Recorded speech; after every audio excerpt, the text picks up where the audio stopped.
قرآن مجید نے کہا ہے اگر خسارے سے بچنا چاہتے ہو تو 4 کام کرو، ورنہ تمہاری زندگی روز بروز نقصان میں جا رہی ہے، خسارے میں جا رہے ہو، اصل مال بھی ضائع ہو رہا ہے۔ یہ 4 باتیں اگر تم اپنے اندر پیدا کرنے میں کامیاب ہو گئے تو تم خسارے سے بچ گئے۔ کون کون سی؟ الا الذین آمنوا، ایمان لاؤ، پختہ ایمان، یقین کامل کی دولت، یؤمنون بالغیب، غیب پر ایمان، طاقتور قسم کا ایمان، ایسا ایمان کہ جو انسان کو اتنا پختہ کر دے کہ اس کے لیے نیکی کے راستے پہ چلنا آسان ہو جائے اور بدی سے خود بخود اس کی طبیعت چاٹ ہونے لگے۔ پختہ ایمان ہو، مضبوط، وعاملوا الصالحات، اور پختہ ایمان کے بعد پھر اعمال صالحہ سے اپنے آپ کو آراستہ کرو، تمہاری زبان سچ بولے،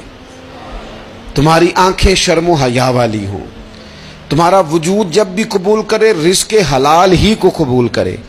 سوچیں ستھری ہوں، نظریات پاکیزہ ہوں، طبیعت خیر خائی والی ہو، کسی کے لیے اچھے جذبات رکھتے ہو،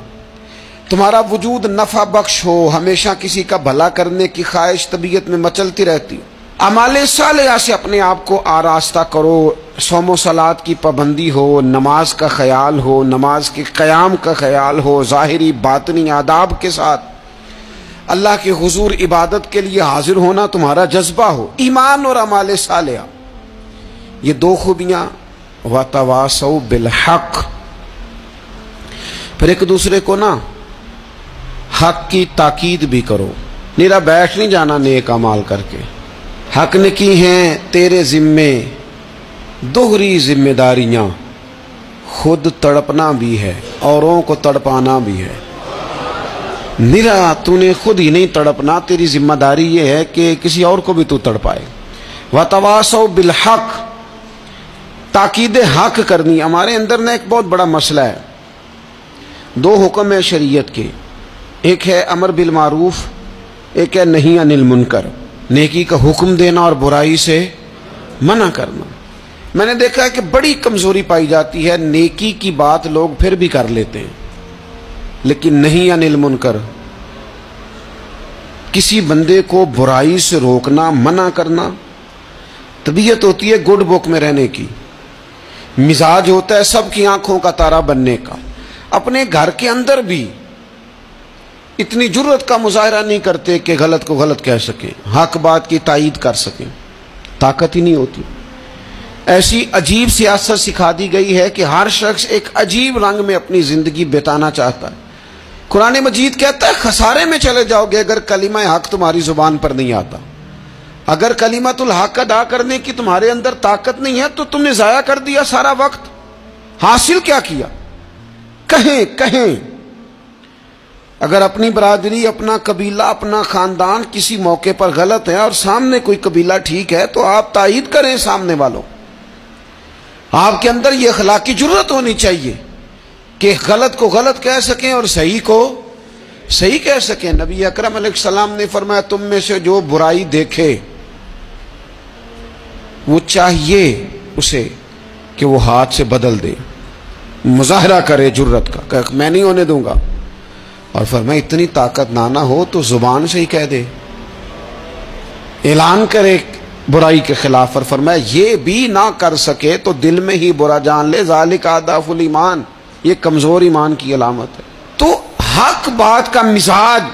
او جی میں نے اپنی قبر میں جانا ہے، او میاں آپ کے ذمہ اللہ تعالیٰ نے قانون لگایا ہے، کنتم خیر امۃ اخرجت للناس تأمرون بالمعروف وتنہون عن المنکر، تم نے لوگوں کو بھلائی کا حکم دینا ہے اور برائی سے منع کرنا ہے۔ غلط کام ہو رہا ہو تو آپ غلط کو غلط ہی نہیں کہیں گے، آپ کی طبیعت اس طرح کی ہو جائے کہ آپ بات چپ سادھ لیں، آپ کی زبان پر کسی مظلوم کے حق میں کوئی کلمہ ہی نہ آئے۔ ایک بستی میں 2-3 لوگ بڑے نیک رہتے تھے اور باقی بستی ساری گناہوں میں، معاذ اللہ، اللہ کی نافرمانیوں میں، حدوں کو توڑنے میں مشغول تھی۔ اللہ کریم نے فرشتوں کو حکم دیا کہ اس بستی کو الٹ دو۔ فرشتوں نے عرض کی مالک وہاں تیرے 2-3 نیک بندے بھی تو رہتے ہیں، تو رب کریم نے فرمایا سب سے پہلے انہیں تباہ کرنا۔ مالک نیکوں کو، پرہیزگاروں کو، فرمایا یہ کس طرح کے پرہیزگار ہیں، خود تو نمازیں پڑھتے رہے اور میری نافرمانی دیکھ کے کبھی ان کے ماتھے پر شکن تک نہیں آیا، کبھی ان کی طبیعت پر بوجھ نہیں بنا کہ لوگ دین کی حدیں توڑ رہے ہیں میں کم از کم زبان سے ہی کہہ دوں، نے کبھی سوچا ہی نہیں کہ شریعت اسلامیہ کو سر عام پامال کیا جا رہا ہے اور کوئی کلمہ ان کی زبان سے ادا نہیں ہوا۔ پہلے ان لوگوں کو تباہ کرنا خود تڑپنا بھی ہے، اوروں کو تڑپانا بھی ہے، اپنی زندگی میں حق کہنے کا مزاج پیدا کریں، کسی کو روکیں کہ میاں یہاں تو غلط ہے، ہم سے لوگ مشورہ لینے آتے ہیں، ہم ہاں میں ہاں ملا کے گزر جاتے ہیں۔ اگر آپ کو محسوس ہونا کہ سامنے والا بندہ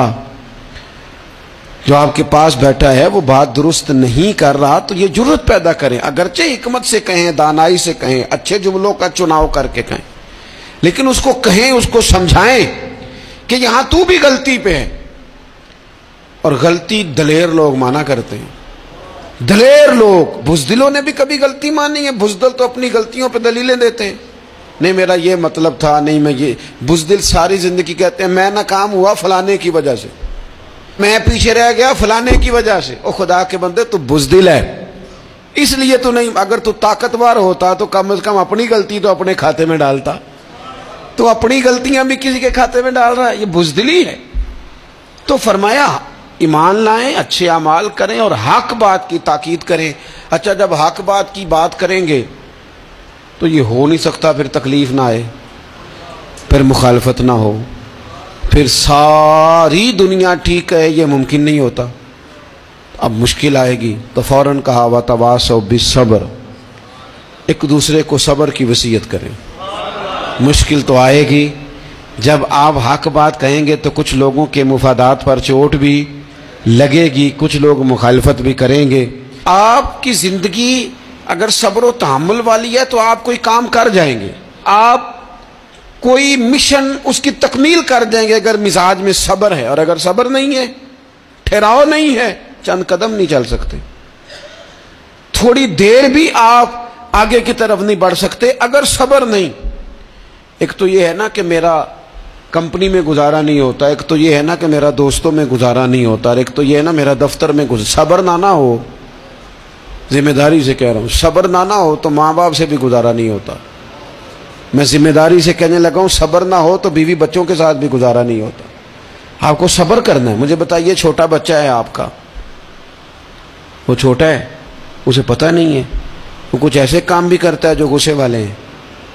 تو کیا آپ اس بچے کو سزا دیں گے؟ نہیں، آپ صبر کریں گے، آپ سمجھیں گے کہ یہ مقام صبر ہے۔